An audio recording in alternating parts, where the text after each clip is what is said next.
Bismillahirrahmanirrahim. Assalamualaikum warahmatullahi wabarakatuh. Halo guys, kembali lagi di Wusta Podcast. Guys, kalian sedih gak sih ketika ada orang yang mengidentikan Islam dengan kata terorisme, Islam dengan kata radikalisme? Hal tersebut terjadi karena ulah orang yang tidak bertanggung jawab melakukan bom bunuh diri dengan mengatasnamakan jihad, dengan mengatasnamakan Islam. Nah, apakah Islam itu seperti itu? Apakah Islam mengajarkan terorisme? Apakah Islam mengajarkan radikalisme? Dan mengapa ada orang Islam yang melakukan bom bunuh diri dengan mengatasnamakan jihad dan mengatasnamakan Islam?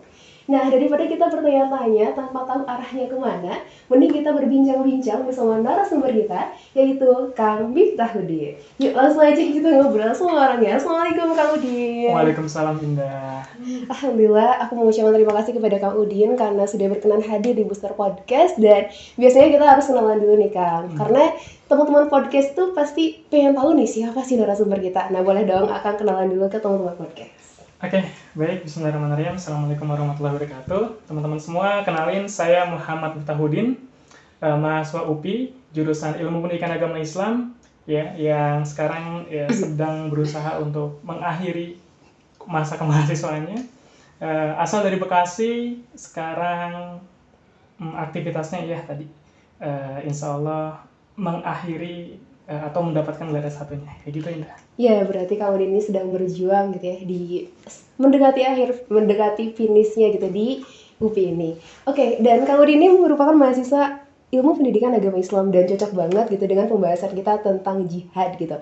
Oke Kang, ngomong-ngomong tentang berita yang kemarin ya, berita bom bunuh diri yang mengatasnamakan jihad, dan ini tuh bukan hanya terjadi di tahun 2021 gitu ya Kang, tapi juga terjadi di tahun-tahun sebelumnya. Nah, bagaimana pendapat Akang terkait kejadian bom bunuh diri yang terjadi baru-baru ini gitu Kang?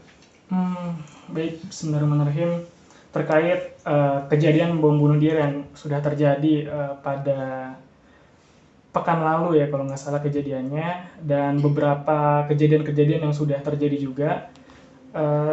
Pertama yang jelas ya, saya mengucapkan turut berduka jika emang ada korban di kejadian tersebut, dan juga saya sangat mengecam gitu ya, entah itu bentuk bom bunuh diri seperti itu gitu ya, bentuk teror yang mungkin menyebarkan ketakutan di kalangan masyarakat kayak gitu, apalagi sampai membawa nama-nama agama gitu, karena kan kita tahu bahwa nggak ada agama manapun ya yang mengajarkan atau memberikan instruksi kepada orang yang memegang agama tersebut untuk melakukan tindakan terorisme atau bahkan bom bunuh diri seperti itu.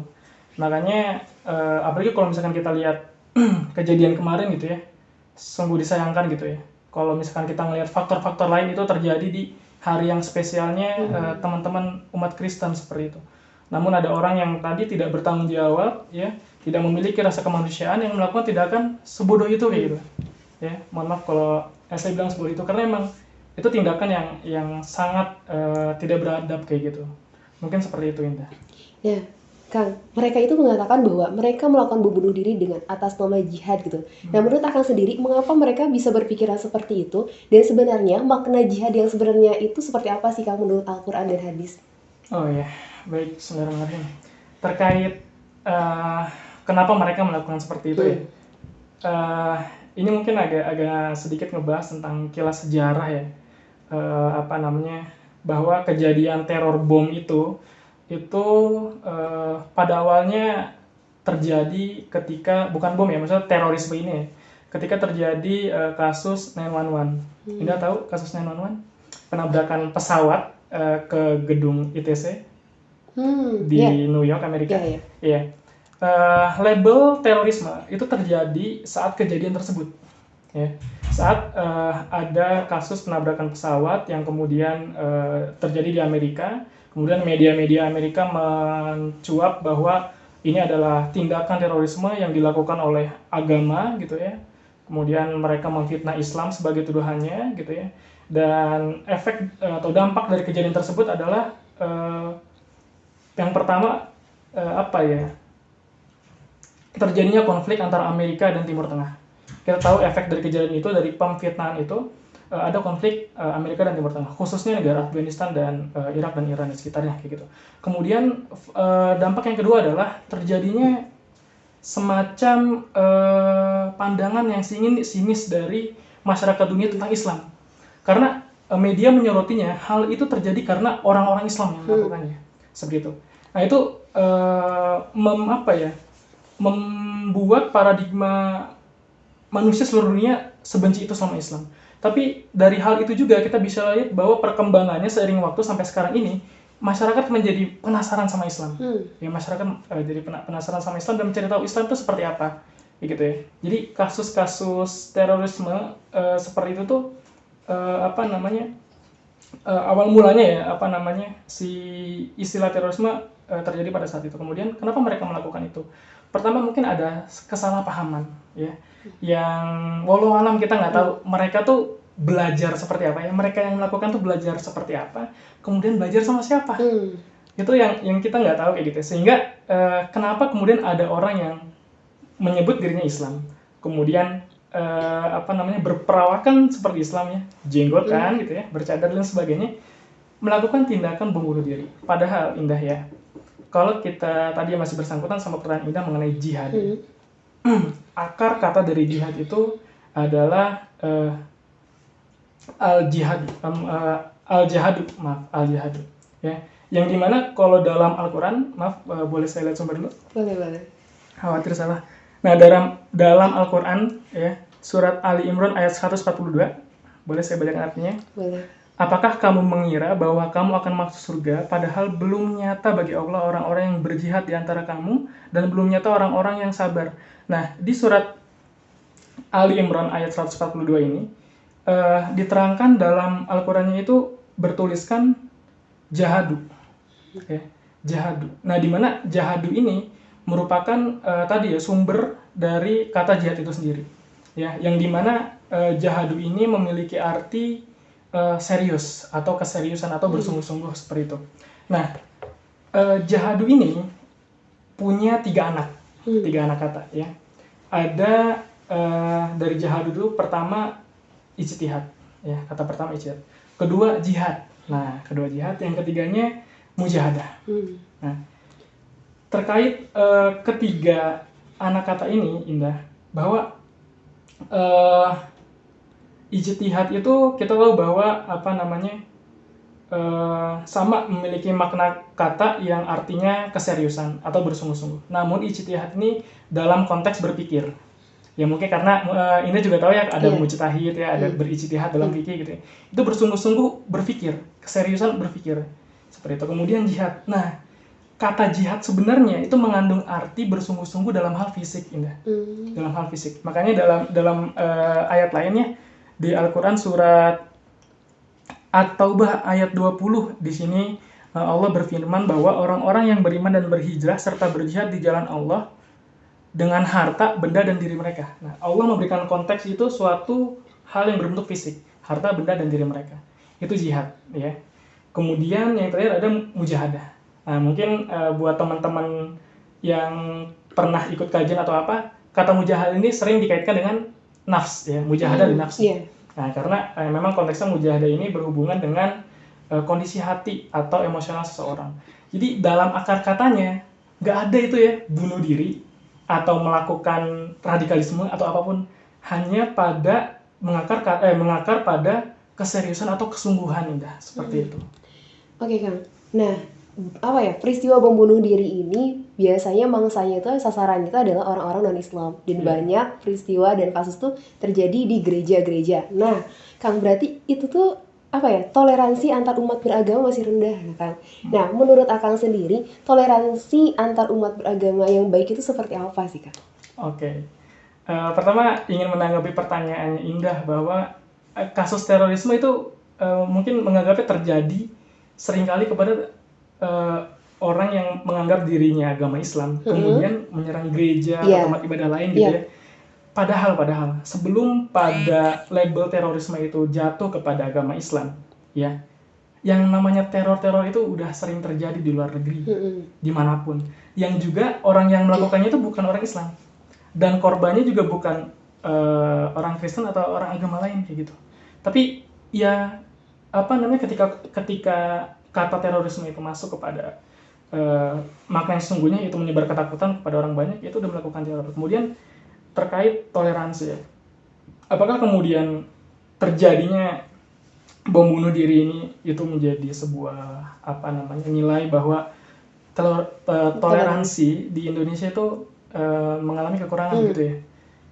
Sebenarnya bisa dibilang toleransi di Indonesia itu udah sangat bagus seperti itu. Kenapa? Karena sesuai faktanya, the one and only negara di dunia yang memiliki ribuan pulau, yang memiliki ratusan suku, ya, dan di dalamnya ada 5 agama yang diakui di hukum kita, sumber hukum kita gitu ya, itu hidup berdamai tanpa konflik internal. Maksudnya kita nggak pernah mengalami civil war, ya kan, seperti yang terjadi di negara-negara seperti Timur Tengah atau di Afrika gitu kan. Kita damai, toleransi kita tuh sebenarnya sangat tinggi, kayak gitu. Jadi kalau misalkan ada orang yang seperti ini, orang yang melakukan bom bunuh diri sehingga menyebarkan bahasanya seperti mengadu domba antar agama, betul ya? Itu ini nih yang menyebabkan pemahaman toleransi antara masyarakat itu menjadi retak seperti itu. Padahal toleransi di kita tuh udah keren, udah luar biasa hebat kayak gitu, Indah. Oh, berarti toleransi antar umat beragama di Indonesia sudah sangat bagus ya, Kang ya? Iya. Oke, Kang. Pemuda Islam itu sepertinya menjadi mangsa orang-orang untuk dimasukkan paham radikalisme, untuk dimasukkan paham terorisme. Nah, bagaimana sih Kang cara kita sebagai pemuda untuk menghindari diri agar tidak terjebak dengan radikalisme dan terorisme, Kang? Oke, baik. Ini menarik, ngomongin kondisi kita sebagai pemuda, bagaimana kita terhindar dari terorisme dan radikalisme. Pertama mungkin Akang ingin mengutip sebuah hadis ya, yang pernah Rasulullah sampaikan terkait bagaimana seharusnya seorang pemuda, ya gitu, dalam tanda kutip bagaimana seharusnya seorang pemuda itu berjihad. Ada seorang pemuda yang saat itu kondisinya sedang ingin melakukan perang ya, dan ingin melakukan perang, Rasul dan para sahabat. Pemuda ini nanya ke Rasulullah, ya Rasulullah, aku mau ikut jihad. Pemudanya bilang gitu, aku mau ikut jihad kayak gitu kan. Terus Rasulullah nanya gitu kan, kamu masih punya orang tua kan? Kata pemuda itu bilang, iya masih. Terus Rasulullah menjawab seperti ini,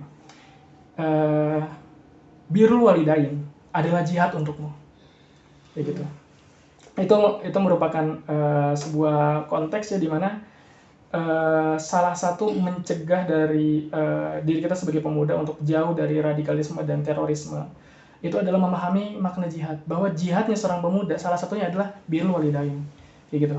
Nah, hal lainnya untuk menghindari diri dari terorisme dan radikalisme adalah kita paham dulu aja tentang agama kita seperti apa, ya.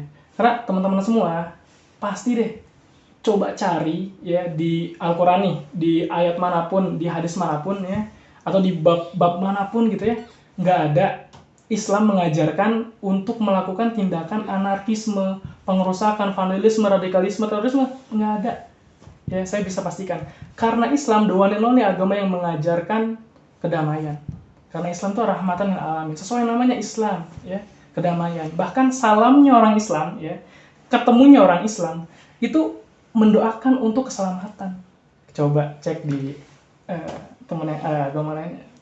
Pokoknya itu pertama ya, memahami Islam itu sendiri. Kemudian yang kedua, kita harus berpikir logis. Agama ada dalam dunia ini itu untuk memberikan petunjuk kebenaran, ya. Nah, dalam Islam melakukan hal yang benar tuh dua. Pertama niat, yang kedua caranya. Kalau niatnya udah lurus karena Allah, gitu kan, checklist 1. Kemudian caranya. Kalau misalkan caranya salah, tapi niatnya benar, nggak bisa, itu masih 50%. Tapi kalau niatnya udah lurus karena Allah, kemudian caranya juga benar, insya Allah caranya juga sesuai syariat gitu ya, insya Allah apa yang dilakukan tuh jadi tepat gitu ya. Jadi selain tadi memahami Islam, kemudian berpikir logis terkait agama tuh nggak mungkin mengajarkan kita terkait kekerasan dan terorisme dan radikalisme. Kemudian satu lagi gitu ya, untuk mencegah diri dari hal yang seperti itu gitu ya, kita juga mencari lingkungan yang bagus ya, kita mencari lingkungan yang baik ya. Carilah teman-teman kita yang tidak begitu pokoknya carilah teman-teman kita yang juga cerdas, bukan hanya otaknya tapi pergaulannya, bukan hanya pergaulannya tapi agamanya juga kayak gitu, sehingga kita terjaga dari hal-hal yang sifatnya radikalisme dan terorisme seperti tadi gitu Indah. Oh, berarti kita juga harus mencari lingkungan yang semakin mendekatkan kita kepada Allah ya, Kang ya. Oke, Kang. Nah, dari kasus tadi bom bunuh diri dengan mengatasnamakan jihad, banyak orang yang ya mengatasnamakan Islam itu radikal, kemudian Islam itu teroris, dan ada mindset orang-orang yang bercadar itu radikal, kemudian yang berjenggot yang sesuai sunnah lah itu radikal. Nah, bagaimana pandangan Akang atau pendapat Akang supaya mindset mereka itu berubah gitu? Sebenarnya kita tuh gak seperti itu loh gitu. Oke, baik. Ini hal yang sangat menarik ya Indah. Karena apa? Pertanyaan ini itu pernah menjadi sebuah fenomena di sekitar tahun 2000 berapa ya? Saya SMP lah, SMP atau SMA, ketika label terorisme itu jatuh kepada anak rohis. Pernah ada kasus itu, nggak tahu kan? Iya, bisa dilakukan oleh salah satu lembaga kayak gitu ya. Nah, yang ditunjuk adalah orang-orang yang berjenggot, kemudian bercadar, kemudian yang sering mengikuti majelis taklim, ya nggak sih? Kemudian orang-orang yang sering ngaji, ya kan? Itu kata mereka itu adalah orang-orang yang radikal gitu. Sekarang yang perlu kita lakukan untuk apa ya? Memberikan juga gambaran yang baik kepada sahabat-sahabat kita, teman-teman kita yang terprogram pikirannya bahwa orang yang berjenggot itu adalah teroris atau radikal, yang bercadar itu seburuk itu gitu ya. Sederhana. Kita bukan cari pembenaran, tapi kita mencari kebenaran. Kita bukan hanya sekedar memberi tahu, tapi juga memberi bukti gitu. Karena nih saya jenggotan gitu ya, tapi ya saya bisa membuktikan gitu ya, orang berjenggot itu bukan karena dia teroris, enggak gitu kan. Pertama karena dalam Islam ada sunnah untuk menumbuhkan jenggot, memanjangkan jenggot seperti itu. Kemudian bercadar pun juga ada hukumnya kayak gitu kan. Karena kalau misalkan paradigma masyarakat menilai yang berjenggot dan bercadar itu adalah teroris, sekarang coba cek tren di Eropa dan di Amerika.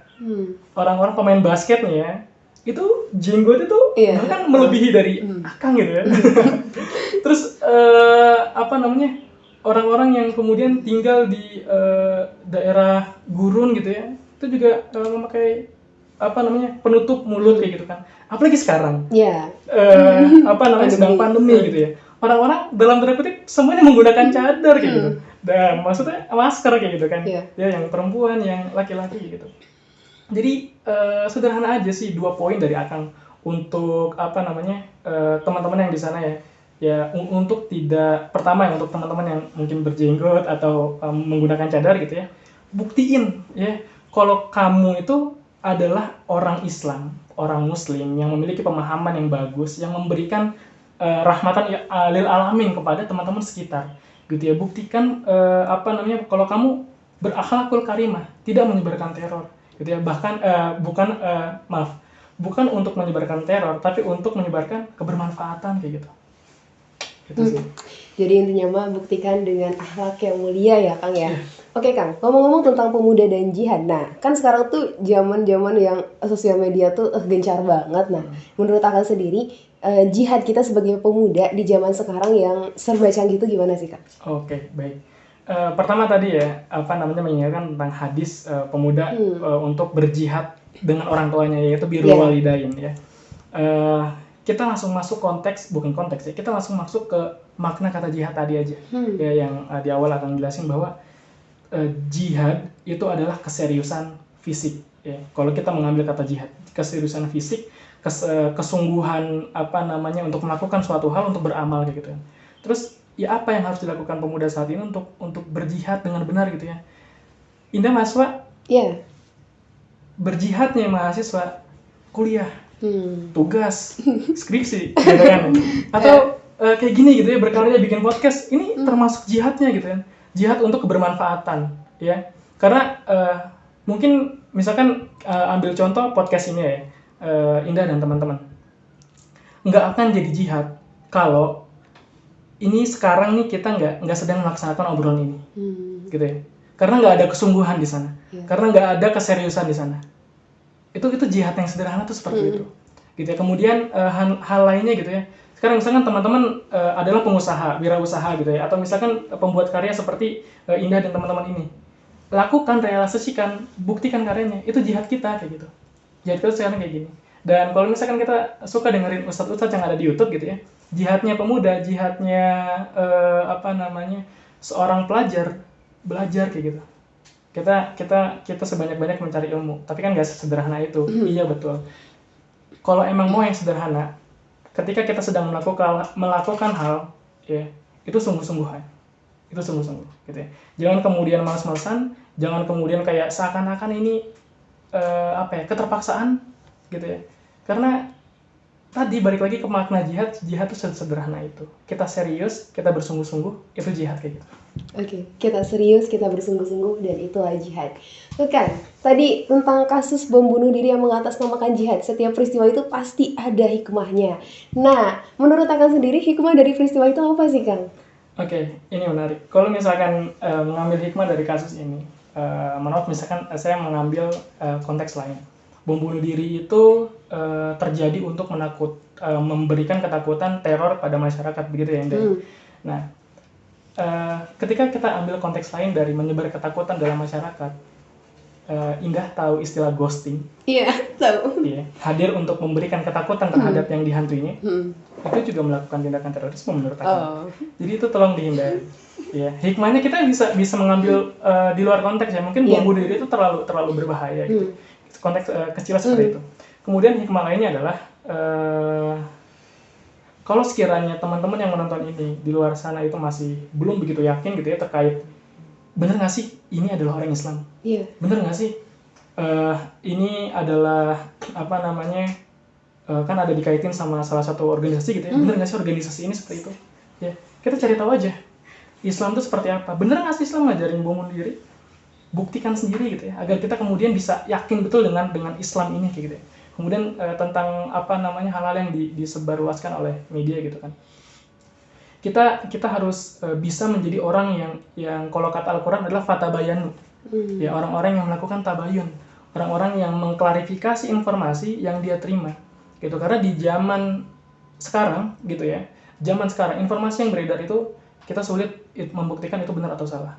Ya, jadi salah satu hikmahnya adalah kita menjadi orang yang fatabayanu, kalau katakan kita orang yang mengklarifikasi berita, benar nggak gitu kan. Karena kan kita mencari kebenaran ya, bukan pembenaran kayak gitu. Jadi kebenaran itu harus dicari kayak gitu. Kemudian hikmah lainnya adalah teman-teman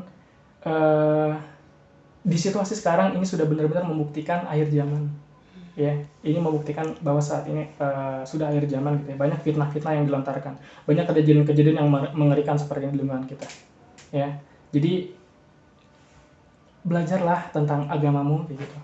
Ya, kuatkanlah ibadah-ibadah kalian gitu ya, amalia-amalia kalian gitu ya, sehingga kita benar-benar bisa terjaga dari fitnah pada akhir zaman ini. Karena gitu ya, di akhir zaman mungkin teman-teman sudah familiar dengan hadisnya kalau di akhir zaman seorang muslim itu bagaikan orang yang sedang memegang bara api, saking diserangnya mulu kita, gitu ya, kayak gitu. Jadi sebenarnya banyak sih hikmah yang bisa kita cari dari kejadian tersebut. Tetap jaga diri, pelajari agama dengan benar, dengan baik, kayak gitu ya.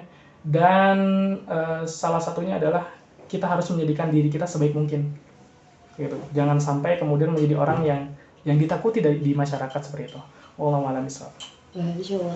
Kita harus menjadikan diri kita sebaik mungkin dan kita harus belajar agama dengan serius ya, dengan secara kafah gitu, secara keseluruhan.